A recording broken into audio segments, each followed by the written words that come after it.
सतीश भोसले उर्फ खोक्या भोसले बीड जिल्ह्यात उदयाला आलेला एक नवा आका.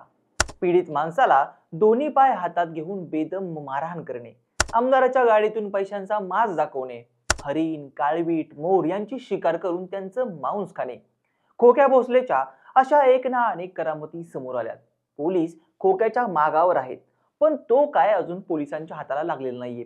एकीकडे खोक्या प्रसारमाध्यमांना बाईट देतोय, पण दुसरीकडे पोलीस मात्र त्याच्यापर्यंत कसे पोहोचत नाहीयेत हा एक मोठा प्रश्न आहे. खोक्या भोसले हा भाजपचे आमदार सुरेश अण्णा धस यांचा कार्यकर्ता असल्यानंच पोलीस त्याच्यावर मेहरबान आहेत का अशाही चर्चा आता सुरू झाल्यात.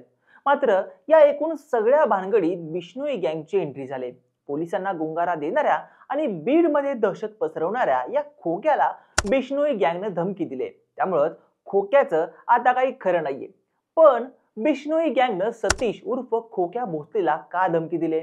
खोक्या भोसले आणि बिश्नोई गँगचं नेमकं कनेक्शन आहे तरी काय? सविस्तर पाहूयात या व्हिडिओच्या माध्यमातून. हॅलो, मी ओमकार आणि तुम्ही पाहताय हॅलो महाराष्ट्र. काही दिवसांपूर्वी शिरूर कासार येथे एका व्यक्तीस बॅटनं मारहाण करतानाचा व्हिडिओ सोशल मीडियावर चांगलाच व्हायरल झाल्यानंतर सतीश उर्फ खोक्या बाईचे अनेक कारनामे समोर आलेत. सतीश भोसले उर्फ खोक्या लॅविश लाईफ जगण्याबरोबरच त्याला हरण, ससा, मोर अशा वन्य प्राण्यांचं मांस खाण्याची आवड होती. आतापर्यंत त्यानं शेकडो वन्य प्राणी, हरिण, काळवीट, ससे आणि मोरांची शिकार केली असा आरोप वन्यजीव प्रेमी आणि सामाजिक कार्यकर्त्यांनी केला आहे. जवळपास 200हून अधिक हरिण आणि काळवीट सतीश भोसले उर्फ खोक्याने मारले आहेत. बीडच्या शिरूर तालुक्यातील बावी या गावातील डोंगर परिसरामध्ये मोठा हरणांचा कळप आहे.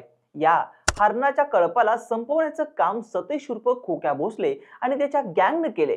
काही दिवसांपूर्वी खोक्या आणि त्याचे सहकारी दिलीप ढाकणे नावाच्या व्यक्तीच्या शेतात हरिण पकडायला होते.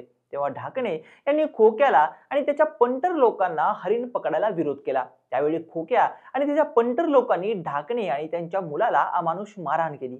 खोक्या भोसलेबाबत ही धक्कादायक माहिती समोर येताच वन विभाग आणि स्थानिक पोलिसांच्या पथकानं शनिवारी खोक्याच्या झापेवाडी शिवारातील घरावर छापा मारला. त्यावेळी वन्यजीवांची शिकार करण्यासाठी वापरण्यात येणारे साहित्य पंचनामा करून जप्त करण्यात आलं.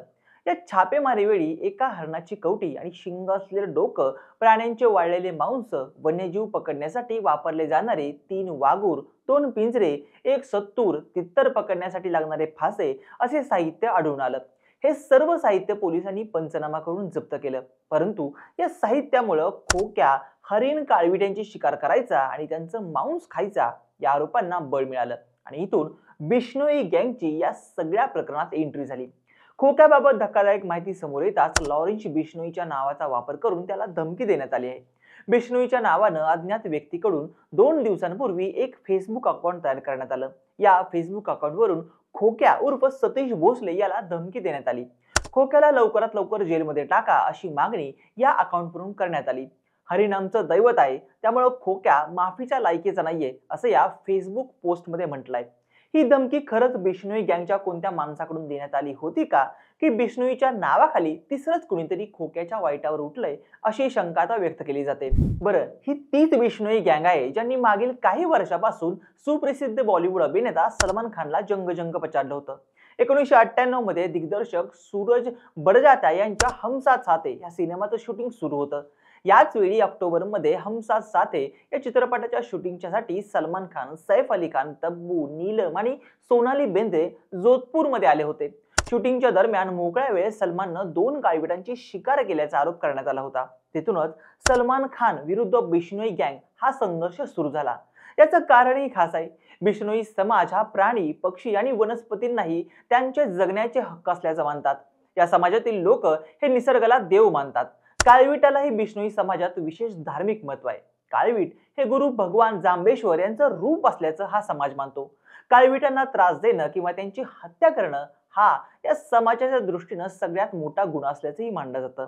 सलमाननं बिश्नोई समाजात विशेषतः महत्व असलेल्या काळविटांची शिकार केल्यानं बिश्नोई समाज चांगला संतापला. त्यातच आता सतीश उर्फ खोक्या भोसले यानंही काळविटांची शिकार केल्याचं समोर आल्यानं बिश्नोई समाजानं त्याला टार्गेट केलंय.